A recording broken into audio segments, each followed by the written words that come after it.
بہت سے نوجوان ایک عمر ہوتی ہے جس میں نفسانی اور حیوانی جذبات ان کو بہت ستاتے، اور ان میں سے بہت سے سمجھدار نوجوان اپنی اس حالت سے پریشان بھی رہتے، لیکن انہیں سلیقہ نہیں سیکھا ہوتا اپنے جذبات پر کنٹرول کرنے کا۔ ان میں سے جتنے نوجوانوں کو ذرا فکر مندی نصیب ہو جاتی ہے، وہ تنہائیوں میں اپنی راز کھولتے ہیں اور وہ بتاتے ہیں کہ میں اس بری عادت میں مبتلا ہوں۔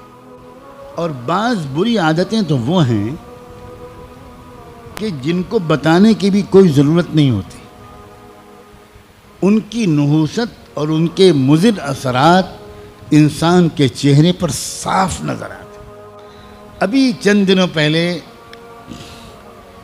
ایک نوجوان میرے پاس آیا اور اس نے آ کر کہا کہ بہت پریشان رہتا ہوں، پڑھائی میں دل نہیں لگتا وغیرہ وغیرہ، تو دماغ بالکل سن ہو گیا ہے، کسی کام کے لائق نہیں رہ گیا ہوں، پتہ نہیں کیا ہوتا جا رہا ہے، مجھے کوئی عمل بتا دیجئے، کوئی دعا کر دیجئے، پانی پہ دم کر کے دے دیجئے۔ اب وہ بیچارہ کھل کے نہیں بتا پا رہا تھا، اور علامتیں بالکل صاف تھیں کہ یہ بیچارہ نوجوان یہ اپنی انرجی کو، اپنی طاقت کو یہ تنہائی میں اپنے ہاتھ سے ضائع کرتا ہے، یہ اس گناہ میں پھنسا ہوا ہے۔ میں نے اس سے کہا بیٹا ایک بات بتاؤ، کیا ماسٹربیشن کی عادت تو نہیں ہے تم کو؟ اپنے ہاتھ سے اپنی جوانی کی قوت کو نکالنا؟ بس ایک دم سے رو پڑا اور کہنے لگا حضرت 10 سال ہو گئے ہیں میں اس بیماری میں مبتلا۔ میں نے کہا بیٹا اپنے اوپر رحم کرو، اپنے اوپر رحم کرو، سوچو تمہاری صحت کتنی خراب ہو رہی، یہ تمہاری یادداشت کا کمزور ہو جانا، یہ پڑھائی میں دل نہ لگنا، یہ کنسنٹریشن کا بالکل بار بار بریک ہو جانا، سستی، کاہلی، نوجوانی کی اس عمر میں بدن میں کمزوری، یہ کسی سحر جادو چکر کی وجہ سے نہیں ہے، یہ صرف اس عادت کی وجہ سے۔ اور پھر تم ابھی اپنے اوپر ظلم کر رہے ہو، کل کو جب تمہاری شادی ہوگی تو اس وقت تم اپنے اوپر ظلم کے بعد تم تو ہوگے شرمندہ، اور تمہاری بیوی ہوگی تمہارے ہاتھ کی مظلوم، اور پھر خاندان میں تمہاری بدنامی ہوگی۔ وہ بیوی 2-4 مہینے انتظار کرنے کے بعد اپنے گھر میں شکایت کرے گی کہ یہ شوہر میرے لائق نہیں۔ چھٹکارا دلوائیے اس میں۔ شروع میں ماں باپ اپنی بیٹی کو سمجھائیں گے، مگر کب تک؟ اس کے بعد بات کھلے گی، دونوں خاندانوں میں بات پہنچے گی، تم اپنے گھر میں بھی منہ دکھانے کے لائق نہیں رہو گے۔ شروع میں کچھ دن تک تمہارے ماں باپ تمہارا ساتھ دیں گے، کہیں گے کہ یہ بالکل جھوٹا الزام ہے اور غلط ہے، اور ہم پولیس میں رپورٹ کر، یہ سب تماشا ہوگا۔ بالآخر ڈاکٹر حکیم کے پاس جاؤ گے اور وہ تصدیق کر دیں گے کہ بالکل صحیح بات ہے، یہ لڑکا اپنی بیوی کے لائق نہیں ہے۔ تم اس زندگی کو جہنم بنا رہے ہو بیٹا، اپنے اوپر ظلم کر رہے ہو، اور یہ تو تم ابھی تم بھگت رہے ہو سزا، اور مرنے کے بعد کیا ہوگا؟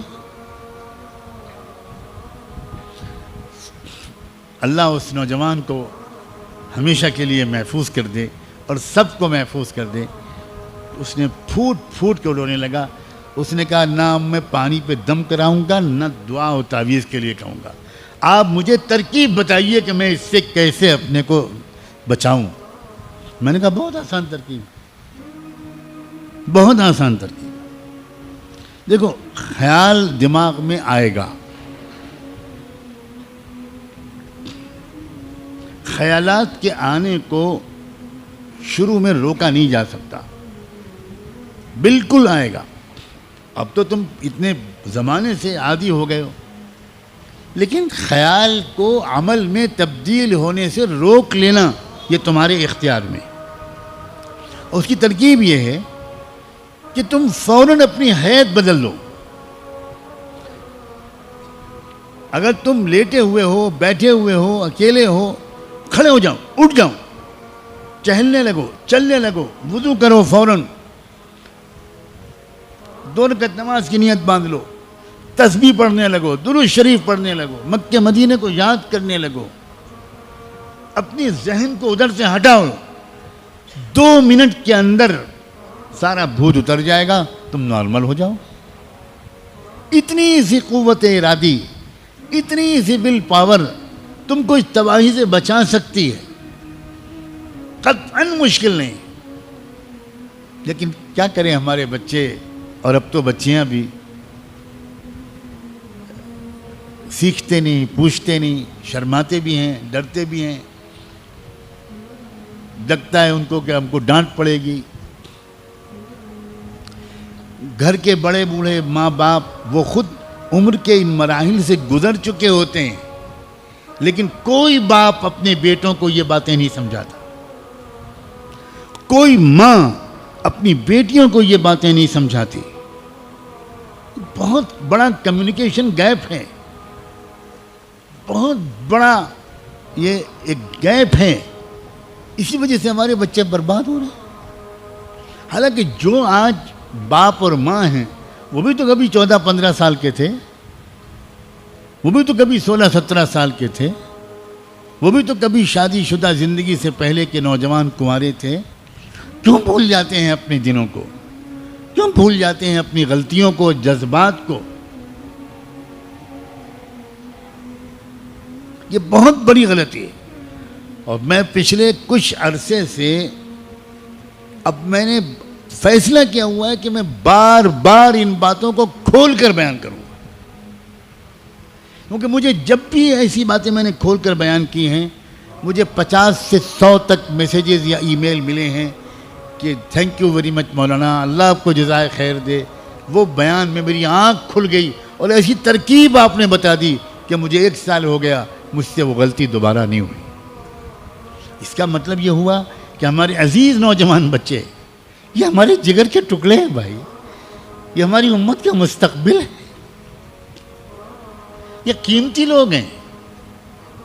ان کو ذرا سے مشورہ دے دیا جائے پیار سے، اور مزید اللہ توفیق دے تو ان کے لیے دعا مانگ دی جائے تنہائی میں. کیا پتہ اللہ تعالیٰ ان کو ہمت دے دے اور وہ بہت آسانی کے ساتھ اس دلدل سے نکل آئیں. جن لوگوں کا روحانی پہلو مضبوط رہتا ہے وہ بہت آسانی سے اپنے جذبات کو قابو میں کر لیتے. انہیں تو اتنا عمل بھی نہیں کرنا پڑتا جتنا میں نے بتایا. جیسے ہی کوئی خیال ان کے دل میں آتا ہے وہ ایک دم سے استغفر اللہ پڑھتے ہیں، لا حول ولا قوت الا باللہ پڑھتے ہیں. حضرت یوسف علیہ السلام نے کیا کیا تھا؟ بھاگے تھے اور کہا تھا معاذ اللہ. اتنا ہی تو کہا تھا معاذ اللہ، اللہ بچا لیجئے مجھے. بھاگے بھی اور دعا بھی مانگی. یہ بہت اہم اشارات ہیں. نقل مکانی، اس جگہ سے ہٹ جانا، پوزیشن کو چینج کر دینا، یہ سب روحانی قسم کی تدبیریں ہیں جن سے انسان بڑی آسانی کے ساتھ نفس اور شیطان کے حملوں سے بچ سکتا ہے.